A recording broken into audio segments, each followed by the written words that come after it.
I grew up in the inner city of Cleveland. The graduation rate at my high school was 45%. I was told that if I wanted to better myself and leave, I'd have to work hard academically and athletically. Through my experiences, I learned that the most important things in life are only obtained through hard work accompanied by great results. I also learned that when it came to things that are most important to me, I couldn't trust or count on anyone else. I had to get things done on my own. By my senior year, I was a member of the wrestling, golf, and chess team, captain of the cross-country and track team, and president of my senior class. I had a lot on my plate.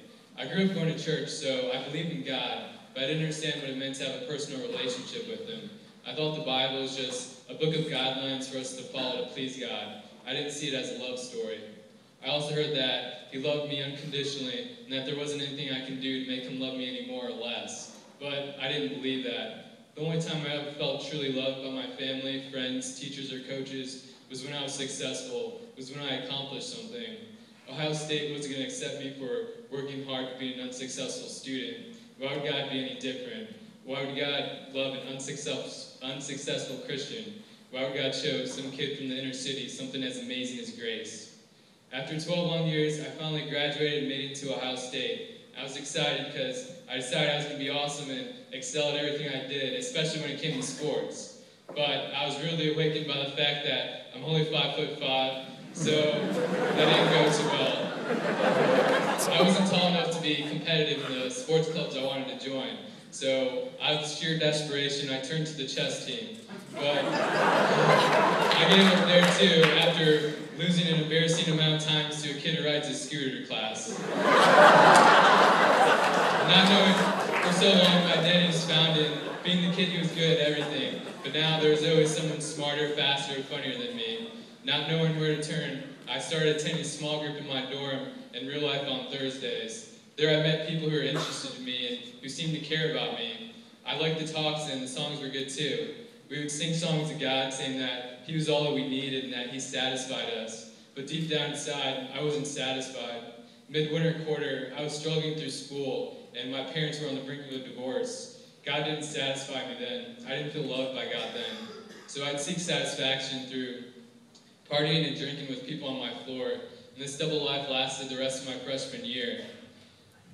The end of the year came and my Bible study leader, Ryan McNamara, offered me a place to live for next year. I was surprised because I didn't think I was a good enough Christian to live with him. But I said yeah, at the beginning of my sophomore year, I moved in with him and 4 other Christian men. I thought that being a Christian would be a whole lot easier because now I was living with 4 other Christian guys, but that wasn't the case. The moralistic life I was living still wasn't pleasing, so I would seek satisfaction elsewhere. So a few weeks into the quarter, I met a girl who said she was a Christian, but her life didn't reflect it.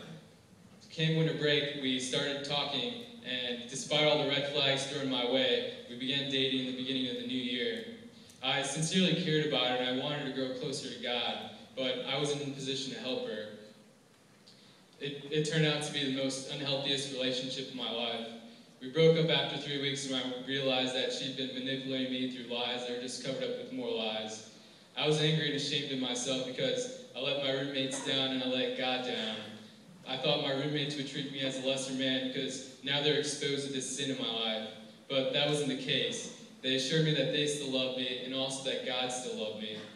It was now that I began to realize God's unconditional love. I reached the lowest point in my life, and I didn't do anything to deserve God's love or forgiveness, but He chose to love and to forgive me anyways. He loved me so much that He sent Jesus Christ, His one only Son, to die on the cross for my sins.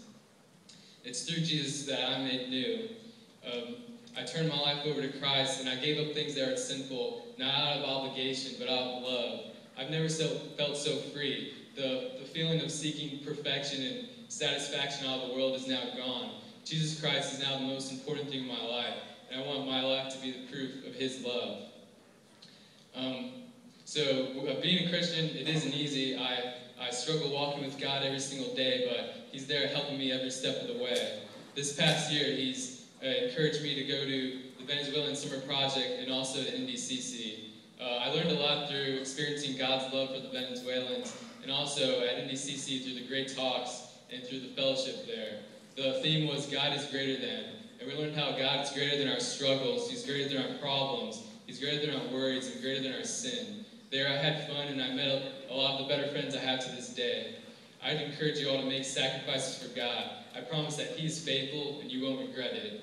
After real life, I'll be up here in the front, so if anything I said stuck out to you, feel free to come talk to me, or if you want to play chess, I'm down to do that too. All right, my name's Joel, and that's my real life story.